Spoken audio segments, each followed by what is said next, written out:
नमस्कार, हमारे educational podcast में आपका स्वागत है। मैं हूं अमित त्यागी। हमारे साथ मौजूद हैं सेबी रजिस्टर्ड रिसर्च एनालिस्ट विकास बागड़िया जी। विकास जी, स्वागत है आपका। नमस्कार त्यागी जी और सभी दर्शकों को नमस्कार। दोस्तों, अगर आप शेयर बाजार में निवेश करना चाहते हैं लेकिन आपको शेयर बाजार से संबंधित जानकारी नहीं है और आप उस पर नज़र रख पाने में सक्षम नहीं हैं, तो इसके लिए इक्विटी म्यूचुअल फंड एक बहुत बढ़िया विकल्प है। पिछले वीडियो में हमने चर्चा की थी कि इक्विटी म्यूचुअल फंड में निवेश से आप अच्छा खासा फंड तैयार कर सकते हैं और अगर आप युवा हैं तो रिटायरमेंट के वक्त तक करोड़पति बन सकते हैं। आज हम आपको इक्विटी म्यूचुअल फंड के अलग-अलग तरीकों के बारे में बताएंगे।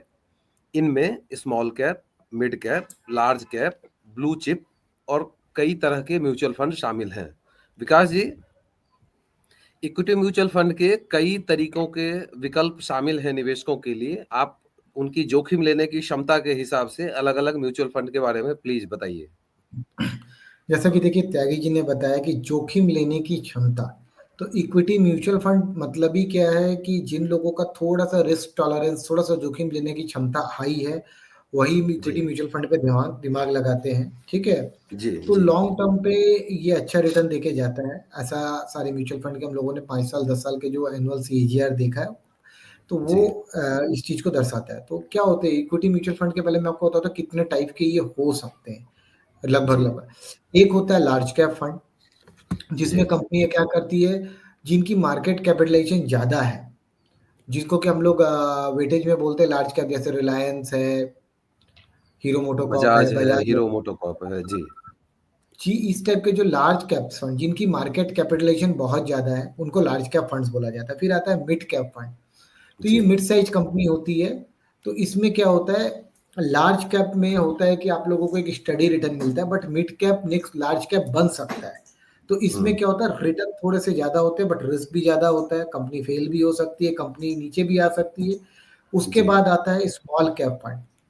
ये होते हैं छोटे शेयर्स जिनका रिस्क यील्ड बहुत ज़्यादा होता है, बट रिटर्न यील्ड भी हुँ, वैसे ही ज़्यादा होता है। मतलब इसको अगर हम लोग बोले तो ये हाई रिस्क हाई रिटर्न वाली हाई श्रेणी पे रिवार्ड। आता है। जी, वो जी, विभिन्न रकम के म्यूचुअल फंड्स में आपको देखने मिलेगा, mid and small cap fund, कहीं-कहीं इसके कॉम्बिनेशंस भी होती है, कहीं-कहीं प्योरली स्मॉल कैप फंड भी होता है। इसके बाद आता है मल्टी कैप फंड। जी, मल्टी कैप फंड क्या होता है? ये डाइवर्सिफाइड फंड होता है, वो कुछ लार्ज कैप में, कुछ मिड कैप में, कुछ स्मॉल कैप में मिला के डालते हैं ताकि आपका फंड जो है वो डाइवर्सिफाइड रहे एंड आपको कहीं न कहीं स्टेडी रिटर्न मिलते रहे।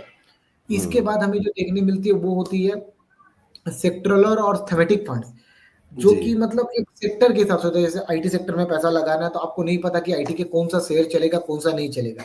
तो आपने हुँ, थीमेटिक या आईटी सेक्टर में फंड लगा दिया, या हेल्थ केयर जी, इंडस्ट्री में लगाना है, या एनर्जी पे लगाना है, या हुँ, पीएसयूज़ में लगाने हैं। तो इस तरह के थीमेटिक फंड्स में आप इन्वेस्ट कर सकते हो। तो वो क्या होगा जी, कि पूरा का पूरा उस थीम का जो बास्केट उसमें इन्वेस्ट हो जाएगा। अब एक हुँ, और आता है ईएलएसएस। आप लोगों में से जी, बहुत जनों ने नाम सुना होगा उसका, ईएलएसएस मतलब इक्विटी लिंक्ड सेविंग स्कीम। जी, इसमें क्या होता है, एटीसी के अंतर्गत आपको टैक्स का रिबेट मिलता है जो प्रीमियम आप देते हो, ठीक है? जी, सब्जेक्ट जी, to a maximum ceiling, but हर एक एसआईपी या हर एक प्रीमियम इस हुँ, comes with a 3 year of locking period. आप 3 साल के पहले उसको रिडीम नहीं कर सकते। जी, तो ये कुछ म्यूचुअल फंड्स के टाइप्स थे, सब टाइप्स थे, जिसको आप ध्यान हुँ, पे रख सकते हैं। मतलब ये समझिए कि इसमें रिस्क जो होता है ना, रिस्क दोस्तों बहुत बहुत बहुत बहुत हाई होता है, बिकॉज़ ये डायरेक्टली इक्विटी मार्केट से लिंक्ड है, ठीक है? जी, जी, इसमें कभी भी आप शॉर्ट टर्म का इन्वेस्टमेंट हॉराइज़न नहीं रखना है। 5 साल से जी, 10 साल का आपका इन्वेस्टमेंट हॉराइज़न होना चाहिए, ठीक है? हुँ, रिटर्न पोटेंशियल जैसा कि रिस्क हाई है, तो with greater risk comes greater reward, तो ये है। एंड अगर आप टैक्सेशन की बात करें, तो एलटीसीजी अगर आपका 1 लाख के अबव होता है, तो आपको इसमें 10% 15% के टैक्सेस भी जाते हैं, 10% का टैक्स जी, भी देना पड़ता है, ठीक है? जी, तो ये कुछ इक्विटी म्यूचुअल फंड के म्यूचुअल फंड्स एग्ज़ाम्पल्स हैं। जी, फंड थे और उसका स्पेसिफिकेशन था। आई होप आपको समझ में आया होगा and I hope you can take informed decision with it. Vikas ji, mutual fund में निवेश करने के लिए ज़रूरी है कि आप 3 चीज़ों का ध्यान रखें। इसमें सबसे हुँ, पहला तो है कि आप अपना फाइनेंशियल गोल बनाएँ। दूसरा है कि राइट। आप अपने रिस्क लेने की कैपेसिटी का असेसमेंट करें हुँ, कि मतलब आप कितना रिस्क हुँ, ले सकते हैं और कितने दिनों का ले सकते हैं। और राइट। तीसरी चीज़ यह है कि आप अपना टाइमलाइन डिसाइड करें।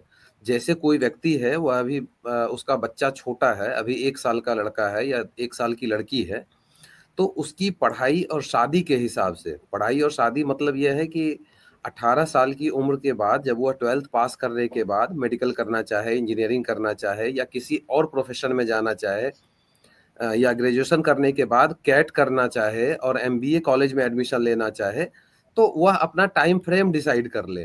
तो अगर मोटी-मोटी बात करें तो 15 से 18 साल की अवधि के लिए क्या स्मॉल कैप म्यूचुअल फंड में निवेश करना सही है? देखिए त्यागी जी, अगर फंड अच्छा है, फंड मैनेजर अच्छा है, तो उन लोग रीसफल करते रहते हैं।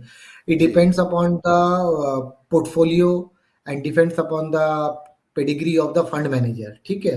तो जी, कहने का जी, मतलब है कि देखिए कोई आपके लिए नहीं करके देगा, फंड मैनेजर भी करा तो बट आपको पीरियोडिक हर 6 महीने, 3 महीने पे अपने फंड का रिव्यू लेते रहना पड़ेगा कि वो कैसा चल रहा है, उसमें कौन से शेयर्स इन हो रहे हैं, कौन से आउट हो रहे हैं।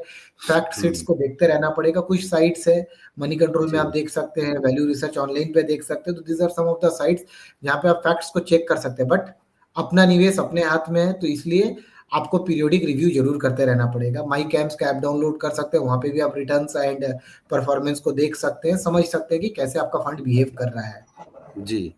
पीरियोडिक रिव्यू का मतलब यह होता है कि हर 3 महीने या 6 महीने में आप अपने फंड का परफॉर्मेंस देखें और उसके हिसाब से डिसीजन लें कि आपको उस फंड में बने रहना है या नहीं। दोस्तों, आपको यह भी ध्यान रखना चाहिए कि किसी म्यूचुअल फंड में तुरंत इन्वेस्ट कर अगर आप बाहर निकलते हैं, तो आपको एग्जिट लोड भी देना पड़ सकता है। विकास जी, एग्जिट लोड क्या होता है? देखिए, साल भर से पहले अगर आप कोई भी म्यूचुअल फंड को रिडीम करते हैं, कोई भी एसआईपी को या कोई भी म्यूचुअल फंड को, तो there are some exit loads जो कि जी, 1.5 से लेकर 2.5 तक वेरी करता है depending upon different mutual funds and different schemes, right? तो वो जी, आपके नैब में से उतना रुपए, उतना परसेंटेज के हिसाब से वो नैब में से डिडक्शन हो जाता है अमाउंट का। जी। चलिए ठीक है। मुझे लगता है कि इक्विटी म्यूचुअल फंड के डिफरेंट टाइप्स के बारे में हमारे दर्शकों को इस वीडियो से समझने में काफ़ी मदद मिलेगी। दोस्तों, म्यूचुअल फंड में एक डेडिकेटेड फंड मैनेजर होता है जिसके पास बाकायदा एक प्रॉपर रिसर्च टीम होती है और उस टीम की मदद से वह शेयरों में निवेश करने यानी उस निवेश को भुनाने का फैसला करते हैं। दोस्तों, हमारी यह कोशिश आपको कैसी लग रही है? हमारी यूट्यूब फैमिली को आप बड़ा बनाने में मदद कर सकते हैं। इसे लाइक, कमेंट, शेयर करें, अपने दोस्तों और फैमिली के व्हाट्सएप ग्रुप में फॉरवर्ड करें। विकास बागड़िया जी से आप इस तरह की बारीकियाँ सीखने के लिए चैट बॉक्स में मैसेज करें। थैंक यू, धन्यवाद, जय हिंद। थैंक यू दोस्तों, धन्यवाद, जय हिंद।